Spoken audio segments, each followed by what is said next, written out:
Alam mo mga kaibigan, ito pong ating title ngayong umaga, November 20, Mary Grace Piatos. Mary Grace Piatos, tugma ito dito sa nagko-comment na ito. Sino ba si Mary Grace Piatos? Alam niyo ngayon ko lang to napagtanto, ngayon ko lamang to napag-isip-isip.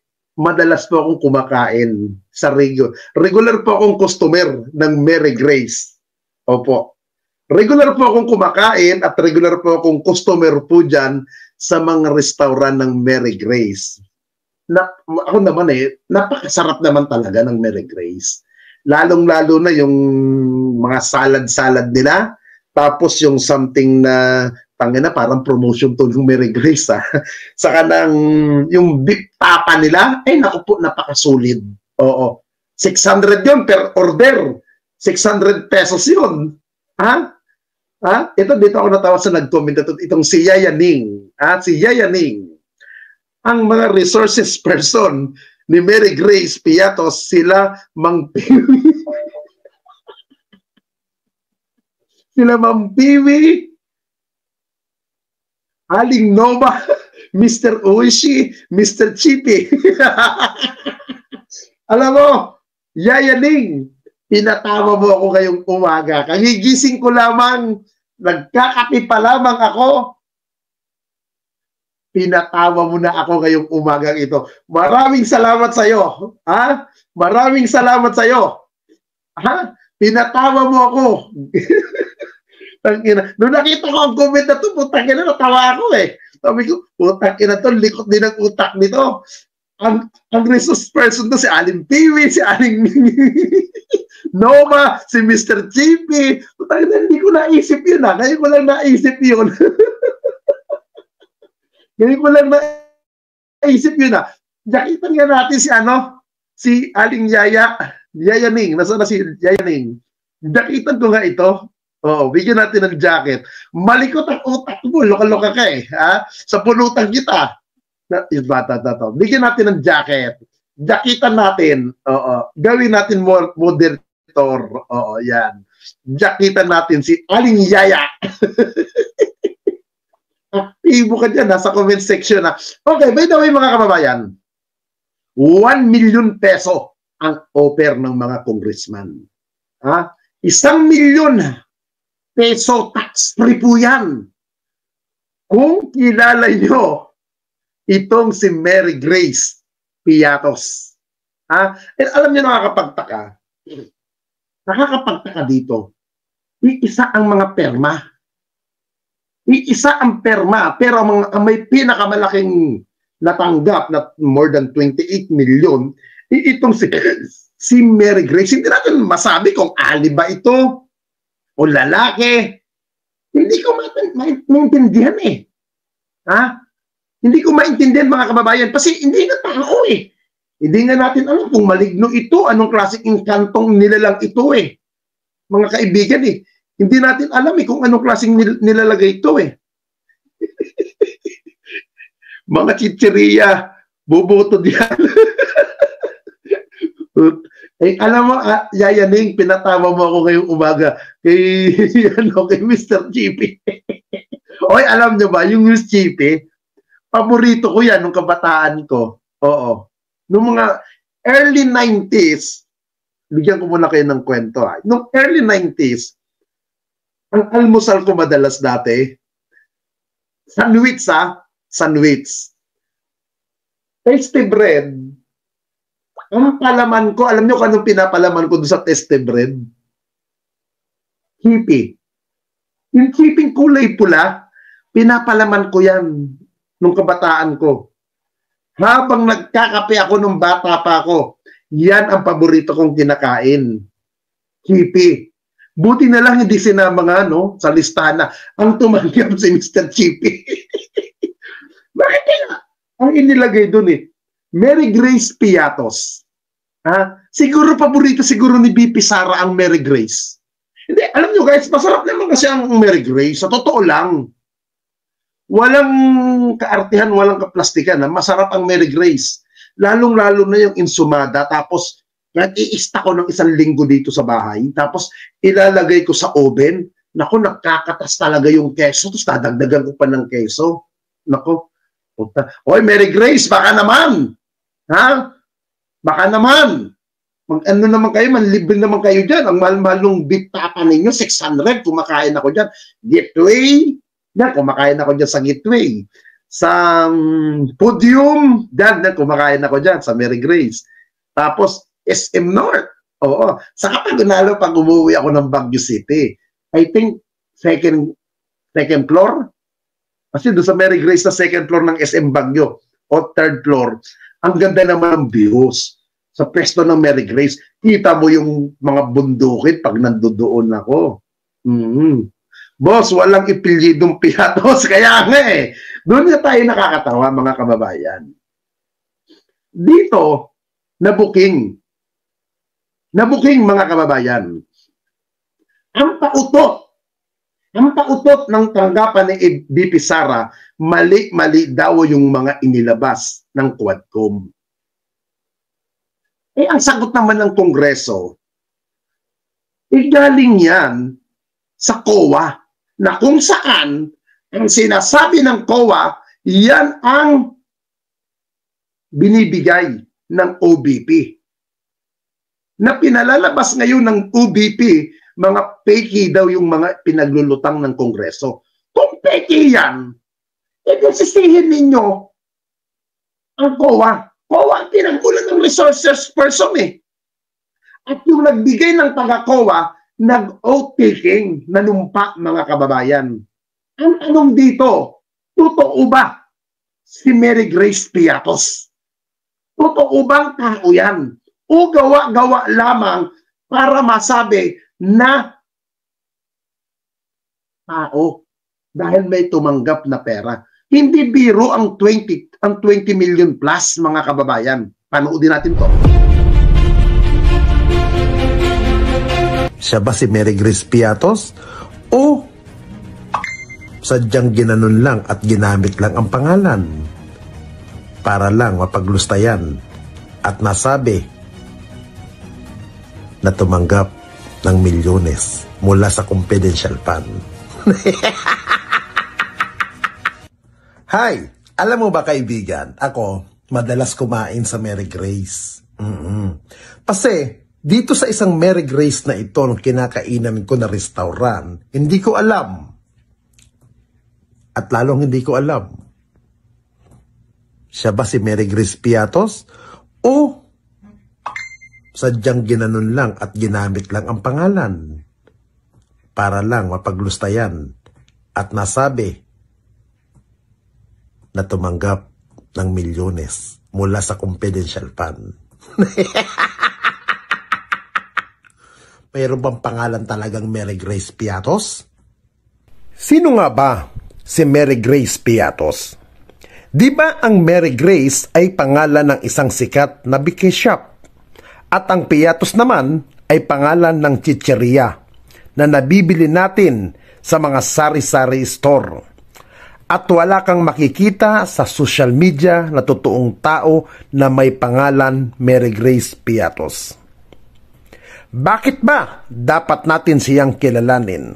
Dahil si Mary Grace Piatos ay tumanggap di umano ng 23 milyon mula sa confidential fund ni Inday Sara na nilustay lamang ng talipandas na BP sa loob ng 11 araw noong taon 2022. Totoong tao nga ba si Mary Grace Piatos? Yan ang malaking katanungan ng taong bayan. Kaya ang gobyerno ay magbibigay na ng 1 milyon pabuya.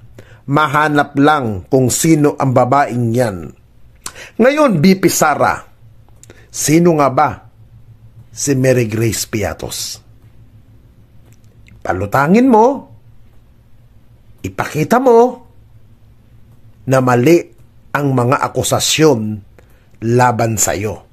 Hindi yung ikaw ay kuda ng kuda sa mga media, sa press conference, at pinalalabas mo na puro kasinungalingan ang lumalabas na isyu laban sa iyo.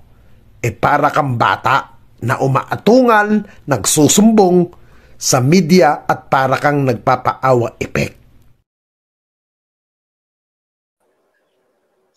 Sino nga ba talaga si Mary Grace Piatos? Yan po ang katanungan ng lahat. Di ba? Sino si Mary Grace Piatos?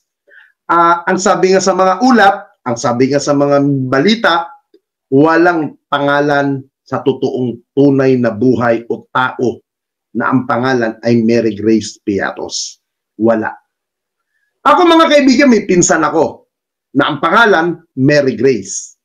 Pero hindi ko kilala. Alam nyo, nung nakita ko yung sinabi ng mga congressman na Mary Grace Piatos, nag-research po ako through social media, through Facebook. Nagtingin na tingin ako. Alam niyo po, nakita ko mga litrato, puro cartoons, puro mga animation, mga mukhang cartoons. Animation, karakter ng mga movie cartoons. Yun po ang nakita ko. Wala akong nakita. Ginamit ko yung ibang account ko para makita ko, baka mamaya nakablock lang ako doon. Same ang nakita ko. Puro karton na Mary Grace. At yung iba, ang itim pa ng mga litrato. Pira ba? Alam mo, may point ito. Parang Jose Velarde noong panahon ni Erap. Jose Velarde at Jose Estrada ay iisa. Di ba?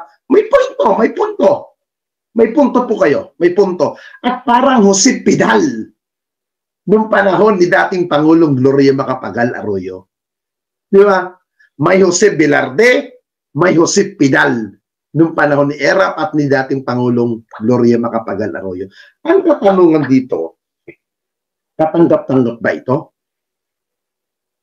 Tama naman ang sinabi. Alam niyo, one time, may mga nagbibigay sa akin ng mga wheelchair, ng mga politiko. Alam niyo po, pag ako binibigyan ng politiko ng wheelchair, mga kaibigan, at yung politiko, bibigyan na sa akin, actual, pipick upin ko na yung mga wheelchair sa kanilang opisina. Alam niyo kung ano ginagawa? Pinapareceive sa akin. May pipirmahan ako, at doon sa pipirmahan ko, kalakit po nun, ID. ID. Kahit sabihin ko na sa empleyado ng staff ng politiko, ako po si Nino Barsaga, ma'am. Ako po yung kukuha ng wheelchair na donate po ni congressman o ni governor. Sir, pahingi na lang po ng ID, nakatibayan kayo po si Mr. Nino Barsaga. Dito, sa pagtanggap ng Mary Grace Piatos, wala man lang ID kalakit doon sa document na ibinigay sa COA. Wala man lang ibinigay na ID o certification na totoong tao yan. At take note mga kababayan, hindi biro ang 20 plus million na ibinaba doon sa Mary Grace Piatos.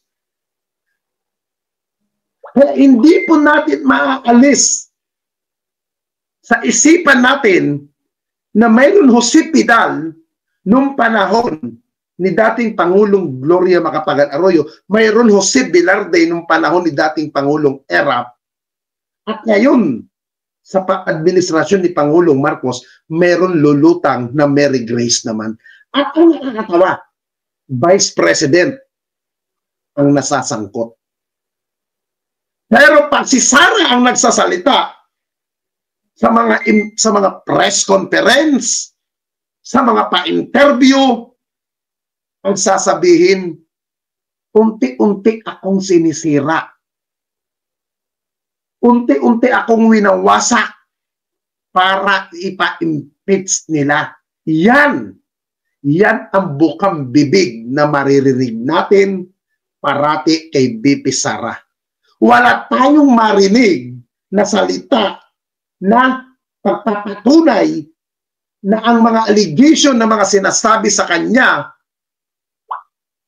ay pinasisinungalingan niya. Wala siyang ipinapakita evidensyang document na ganito, na ganyan napunta. Parati ang bukang bibig ng ating Vice Presidente yung pagpapakawa effect, yung paghingi ng simpatya sa mga tao para masabi na siya'y api.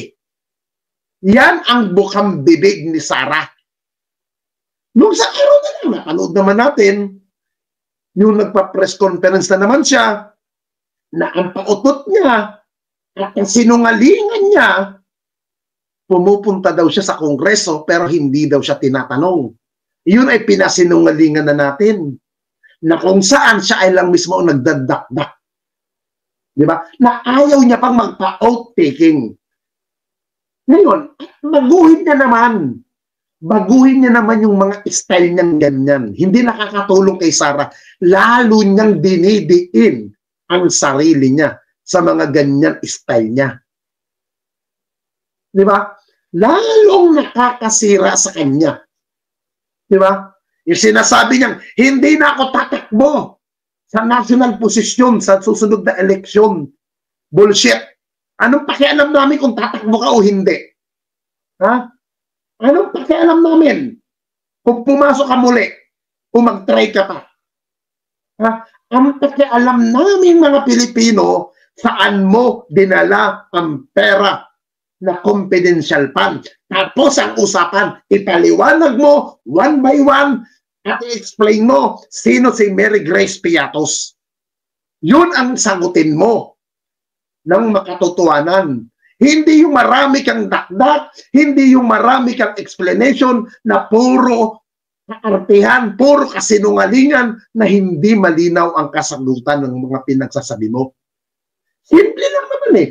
Harapin mo ang Kongreso, mag-oath ka, at doon sa pag-oath mo, ilabas mo ang ebidensya mo. Ilabas mo. At doon sa pagpapalabas mo, yung may katotohanan. Ha? Kasi, kaya mo nasasabi madalas na i-impeach ka, sinisira ka, kasi alam mo sa sarili mo na guilty ka. Alam mo sa sarili mo kung saan mo dinala ang pera na confidential fund. Kasi kung wala ka nga itinatago, wala kang ginawang kabulastugan, ha? Kung wala kang ginawang kabulastugan, alam mo ang tamang pagtugon sa pagsagot. Kaya hindi mo masagot ng diretsyo, simple lang natin. Napunta ang pera sa hindi dapat pupuntahan. Ganyan lang. At yan ang iisipin namin mga Pilipino. At yung sinasabi mong si Mary Grace Piatos ay hindi makatotohanan na tao. Isang kathang isip, isang pautot, at isang palabas na hindi kumita. Ha? Isang palabas na palpak ang ginawa nyo. Ha? Na hindi katanggap-tanggap. Yung Mary Grace ay hindi naman talaga tao. Ngayon, kasi kayo yung mga kababayan, kung totoong tao si Mary Grace, at totoong meron talagang Mary Grace sa mundo, pinalutang na ni BP Sara yung mukha niyan. Kasi kung palulutangin niya, alam ng kapitbahay, oy, si Mary Grace Piatos nga yan. Di ba? Alam ng mga kababatahan yan, o totoo si Mary Grace Piatos. Di ba? Hindi magbibigay ng 1 milyon ang Kongreso para lang makiharap si Mary Grace. Biri mo ha, maituro lang, maiharap lang si Mary Grace Piatos, may 1 million na kaagad. Tax free pa. Oh, kung ako si Mary Grace Piatos, haharap ako. May 20 million plus na ako kay Sarah. May 1 million pa ako matatanggap sa Kongreso. Kapag napakaswerte ko nun.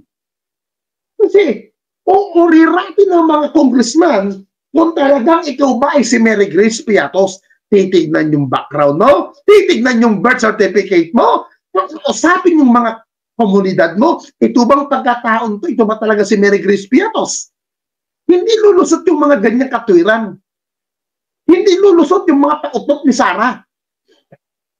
Kaya mga kababayan, hanggat hindi sumasagot si Sarah, wala tayong magagawa kung hindi na magduda na puro kasinungalingan ang lumalabas sa mga pinagsasabi ng ating Vice President. Wala tayong iisipin na pinagloloko lang tayo ni BP Sara. At sa ginagawa niyang yan, pagpapatunay na ayaw niyang humarap, ayaw niyang makipag-usap, ayaw niyang magsalita sa Kongreso, pagpapatunay lamang na si Mary Grace Piatos, kamag-anak ni Chippy, kamag-anak ni Pewi, at kamag-anak ni Nova, at ni Boy Bawang, magkakamag-anak siguro yan. Si Boy Bawang, di ba? Tangina mo kaya yan, ha? Di ba? Magkakamag-anak yan. Magkakamag-anak yan. Si Boy Bawang, si Piatos, at si Boy Cornic, magkakamag-anak ang mga yan. Puro chicheria at insamada si Mary Grace. Di ba? Hindi totoong tao, bagkus kinakain ng mga tao. Yan. Di ba? Ganyan kahibang ang ating Vice President. Di ba? Di ba? Putang ina yan. Sino ba gumawa kasi ng pangalan ng Mary Grace? Ha? Gagoy gumawa ng putang inang yan. Ha? Sino ba yung Mary Grace kasi na yan? Pinsan ba yan ni Boy Bawang? Ni Boy Cornic? At ni Mr. Chippy? Ha? Yung magkakamag-anak ba yan? Ha? Naniniwala ba kayo na magkakamag-anak yan si Boy Bawang, si Piatos? Ha? At si Mr. Nova? Pero in fairness, makaputang ina ninyo, masarap yung mga chichiriyan yan. Bawal sa atin yan. Pero masasarap ang chichiriyan yan. Pero guys, iwanan na natin si Mary Grace Piatos. What's up mga tropa peeps? So, ayan po, napanood nyo naman yung video ni Kuya Nino Barsaga. Sino nga ba talaga itong si Mary Grace Piatos? Siyempre, walang nakakaalam niyan kung sino talaga yan, kung hindi ang mga tauhan lamang ni Sara Duterte. Siya lang naman ang makakasagot niyan, di ba? Kung sino ba talaga yung si Mary Grace Piatos, Kokoy Villamin, pati itong sila Chippy, pati itong si Nova. Diba? Siya lang naman ang makakasagot niyan eh. Alam niyo po, meron ako napanood na video na kung saan sinasabi ni Sara na ayaw daw niyang pag-uusapan ang intelligence fund o ang confidential funds. Ayaw na ayaw daw niya. Kaya ayaw daw niya na mapag-usapan yan dahil nga po katulad niyan, mayroong mga taong mauungkat. Sa totoo lang, wala namang problema sa confidential funds eh. Diba? Nakita naman natin kung paano nagamit ang confidential funds doon sa Davao City nang walang kumu-question. Diba? Kaya lang naman meron pong kumu-question ngayon kasi nga, isang ka ba naman nakakita noon, 125 million pesos inubos lamang in 11 days. Tapos naghihirap daw ang mga Pilipino pero nagbabayad sila ng 1 million pesos for 11 days din dito sa isang safe house. Meron pang isang safe house, 250k isang araw. Aba naman. Diba? Alam mo, Madam BP, hindi ka mako-question, hindi ka maimbestigahan, walang may paki sa'yo. Kung hindi ka nahuli o nakakuha ng ebidensya o merong nag-leak na ikaw ay lumulustay ng ganyan katindi bilang DepEd Secretary at bilang Office of the Vice President. Diba? Wala eh. Kasi nagawa nyo na yan doon sa Davao, walang kumwestiyon sa inyo. Meron lang kumu-question sa inyo ngayon na ang tawag nyo nga ay panggigipit, harassment, kahit hindi naman talaga yun ang nangyayari, kundi iniimbestigahan kayo dahil nga kayo-kayo lang ang nakikinabang yata dyan sa confidential funds. Kayo-kayo lang yata ang etong si Mary Grace Piato, si Kokoy Villamin, kayo-kayo lang yata yan eh. Kasi nga, hindi nyo kayang ipaliwanag. Kaya hindi pwedeng sabihin ni Sara Duterte na siya ay hinaharas, sila ay ginigipit, sila ay kinakalaban. Hindi. Meron pong nakakita na ang confidential funds ay nalulustay sa walang kabagay-bagay. Yan ang totoo. Walang nanggigipit. Kung hindi, pinagpapaliwanag. Gano lang naman yung ipaliwanag kung sino yung Mary Grace Piatos na binayaran ng napakalaking halaga, sino si Kokoy Villamin. Diba gano lang yung ipaliwanag, kaya lang nga po, hindi kayang ipaliwanag ni Sara Duterte. Kasi kung kaya niyang ipaliwanag yan, matagal nang tapos ang issue na yan. Kung wala namang korupsyon, matagal nang nasagot yan. Diba? Kaya po hindi masagot dahil may korupsyon. Yun lang ang katotohanan niyan. O, diba? So abangan pa natin kung ano ba ang mga update na mangyayari dito sa kay Mary Grace Piatos, Kokoy Villamin, at dito sa walang kakwenta-kwentang rally na ginagawa ng mga DD shit diyan po sa EDSA Shrine. Napakunti na nagpakunti ang mga sumasama. Sino ba naman sasama diyan?